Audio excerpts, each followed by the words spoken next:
Assalamualaikum warahmatullahi wabarakatuh. Perkenalkan, saya Kania Tasabila Umari dengan NIM 24136164 dari Prodi Kimia NK. Sini saya akan menjelaskan pemanfaatan teknologi untuk usaha. Peran teknologi dalam bisnis. Perkembangan teknologi informasi dan komunikasi atau TIK di era industri atau era digital saat ini telah merubah cara, proses, model bisnis dari bisnis tradisional atau konvensional menjadi bisnis berbasis teknologi, informasi, dan komunikasi secara signifikan dengan menggunakan AI, IoT, Big Data, Cloud Computing, Machine Learning, dan lain sebagainya. Karakteristik transformasi bisnis berbasis teknologi di era digital. Pertama, transformasi bisnis di era digital sangat bergantung pada digitalisasi proses bisnis inti dan meluasnya penggunaan teknologi informasi. Yang kedua, di era digital, transformasi bisnis sering menyebabkan gangguan signifikan dalam industri. Yang ketiga, mengembangkan dan mengeksplorasi teknologi mutakhir seperti AI, Big Data, Analytics, Cloud Computing, Internet of Things, dan Blockchain. Yang keempat, meningkatkan pengalaman pelanggan bagian dari tujuan utama transformasi bisnis di era digital. Yang kelima, transformasi bisnis di era digital mengharuskan penggunaan data dan analisis untuk mendukung pengambilan keputusan berbasis fakta.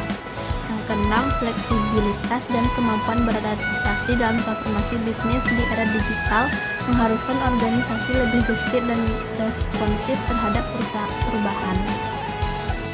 Yang ketujuh, transformasi bisnis digital membutuhkan partisipasi, keterlibatan, dan pengembangan karyawan.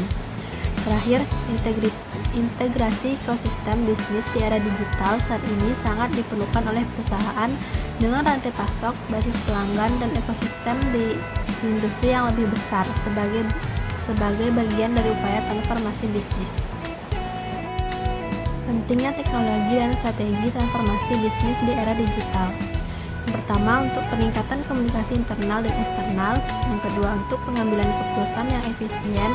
Yang ketiga, mendorong pemasaran dan pertumbuhan bisnis. Yang keempat, meningkatkan hubungan pelanggan. Yang kelima, meningkatkan keunggulan kompetitif.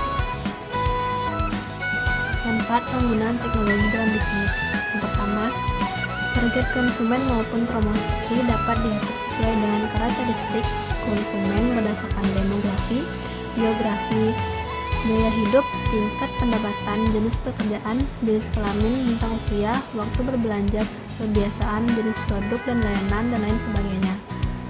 Yang kedua, hasil dapat diperoleh dengan cepat sehingga pemasar dapat segera mengambil keputusan dan melakukan tindakan pengendalian dan evaluasi apabila dirasakan terdapat ketidaksesuaian, serta melakukan perubahan strategi pemasaran jika diperlukan sesuai.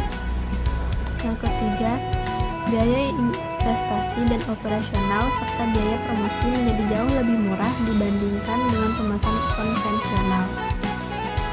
Yang keempat, jangkauan pasar menjadi lebih luas karena tidak terbatas secara geografis, artinya dapat menjangkau target konsumen di berbagai belahan dunia, sekaligus tidak terbatas dalam waktu operasional, artinya dapat diakses selama 24 jam dan 7 hari. Tantangan teknologi dalam bisnis. Yang pertama, jenis tantangan bisnis di era digital. Yang kedua, semakin banyaknya kompetitor. Yang keempat, semakin serba cepat. Yang kelima, berubahnya pola masyarakat. Yang keenam, sumber daya manusia. Ketujuh, memasarkan produk. Yang kedelapan, hilangnya jati diri. Yang kesembilan, arus informasi. Yang kesepuluh, minim inovasi. Yang kesebelas, zero surveillance, dan terakhir isu keamanan.